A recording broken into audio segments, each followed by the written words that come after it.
जिंदगी का सफर है ये Okay, so कैसा welcome everyone to what I know is going to be an कोई interesting session. It's our last stop समझा in our kind of mini कोई journey through Vedic जाने culture. And today we're going to spend the whole time looking at just one ritual in particular, which was maybe the grandest Vedic rite of them all.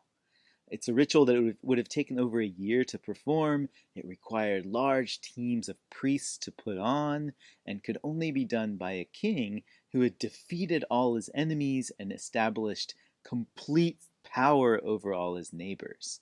I'm talking about the Vedic horse sacrifice, or Ashvamedha, and it's something that not only has it captured the interest of like scholars today, but even in ancient India, thinkers were fascinated and perplexed by its deeper meanings for hundreds, if not thousands, of years. I like to think of the Ashwamedha, the horse sacrifice, as kind of like the Super Bowl of Vedic sacrificial culture. It was the biggest spectacle that only the greatest of rulers could pull off, a crowning achievement to this kind of long and stately religious tradition of Vedic culture. But at its core, the horse sacrifice holds kind of a strange little secret, and it's really kind of a tough puzzle for us to figure out, especially given our modern sensibilities. And so we're going to spend all four of the segments of this session to try to solve this puzzle and try to make sense of this important but kind of strange ancient ritual. Here's what we'll be talking about. In segment one, we'll start with a basic overview about what exactly the horse sacrifice was and why it was so valuable in Vedic society. In segment two, we'll go through how the horse sacrifice is depicted in the early Vedic period in the hymns of the Rig Veda. What we're going to find is a kind of grisly but still moving homage to what was clearly an animal of really tremendous importance to the early Vedic people. In segment three, we'll look at how the horse sacrifice grew and developed into a very elaborate state-sponsored kind of festival in the late Vedic period by looking at its depictions in the Brahmana and Sutra texts.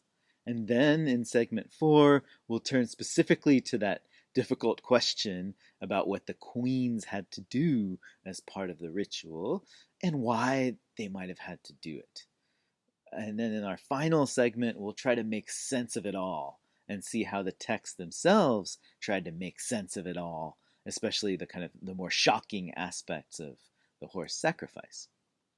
Now, just as a kind of trigger warning, maybe, we're going to be talking about some explicit and rather sensitive topics in this session. It is possible that you might find it disturbing and might get offended, especially if you're coming from a contemporary Hindu perspective. But I think it's important to take a mature and reasoned approach to the topic and do deal with the topic as we're talking about an ancient culture that was from a long time ago, and we're talking about a ritual that was considered shocking and difficult to understand even for the people that were asked to do it back then and there. And throughout it all, I think we should keep in mind that these things we're going to see and talk about don't represent Hinduism as a whole, neither today nor even back then and there when they were being done. And for the most part, Vedic religious practices remained very solemn, sophisticated, and highly technical procedures. The horse sacrifice was an important part of Vedic culture, to be sure, and especially for the development of the idea of political sovereignty in ancient India. But still, it contains certain words and actions that definitely don't reflect the day-to-day experiences of ordinary mainstream Hindu practitioners, not today, certainly, and not even back then. The horse sacrifice is Vedic ritual in its extreme form, maybe, and should be studied as such.